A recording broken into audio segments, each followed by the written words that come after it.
নমস্কাৰ আপোনালোকক RM education চেনেলটোলৈ সকলোকে স্বাগতম জনাইছো।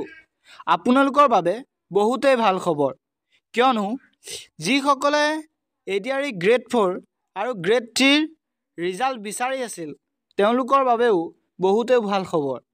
আৰু যিসকলে আসাম পুলিচৰ ৰিটেন এক্সামৰ বাবে প্ৰস্তুতি চলাই আছে আৰু ৰিটেন এক্সাম কেতিয়া হ'ব সবিশেষ আপোনালোকে এইটো ভিডিঅ'ত গম পাব আৰু ৰিজাল্টৰ ঘোষণাও কেতিয়া দিব সেইটো কৈছে আমাৰ মুখ্যমন্ত্ৰীয়ে।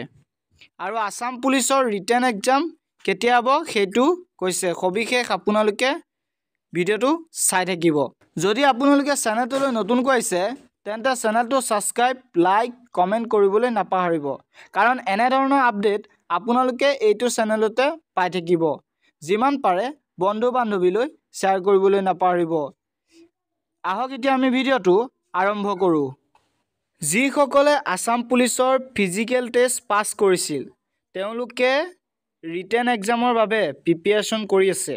আৰু ৰিটেন এক্সাম কেতিয়া হ'ব মুখ্যমন্ত্ৰীয়ে কৈছে যে ফেব্ৰুৱাৰী মাহত আপোনালোকৰ ৰিটেন এক্সাম হ'ব বুলি কৈছে। আৰু লগতে যিসকলে এডিআৰই গ্ৰেড 4 আৰু গ্ৰেড 3 তেওঁলোকৰ ৰিজাল্ট ফেব্ৰুৱাৰী মাহৰ শেষফালে আৰু মাৰ্চ মাহৰ প্ৰথম সপ্তাহত দিব বুলি কৈছে মুখ্যমন্ত্ৰীয়ে। সবিশেষ আপোনালোকে ভিডিঅ'টো চাই লওক।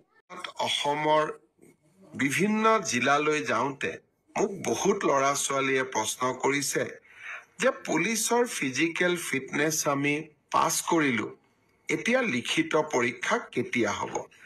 ফেব্ৰুৱাৰী মাহৰ ভিতৰত এই লিখিত পৰীক্ষা সমাপন কৰাৰ বাবে আমি প্ৰচেষ্টা কৰিম।